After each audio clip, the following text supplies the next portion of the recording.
الجيش بتاعنا شغال عدد. احنا محتاجين ان حضراتكم تطالبوا رئاسه الجمهوريه، مش المحافظه ولا المديريه، تطالبوا رئاسه الجمهوريه بفتح باب التطوع للشباب لفتره محدده، مش يعني فتره مفتوحه.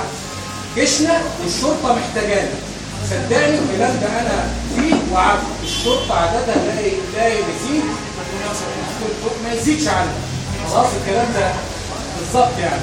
والجيش مش هنقول هم في احتياج لنا، بس ما ينفعش هم يقولوا. احنا الناس اللي طالب ورئاسه الجمهوريه ساعات تدخلوا كده تبعتوا كنسات على رئاسه الجمهوريه فتح باب التطوع لفتره محدوده، مش يعني اللي يخش يتطوع 7 سنين ولا 10 سنين، فتره محدوده. بالنسبه للحمله دي اسمك يا حمد احمد شربي، في حمله احنا عندنا ان شاء الله نبدا من اول يوم الجمعه بالنسبه للخطوط والكلام اللي مكتوب عليها في الشوارع، هنبدا ننفذها من اول يوم الجمعه ان شاء الله. احنا ومجموعه الشباب اللي موجوده هنا في الصعيد. الدعوه كله الدعوه السعوديه اللي عايز يجي حمله اضافه للعمليه يوم الجمعه ان شاء الله بعد صلاه الجمعه. لا مش مضافه،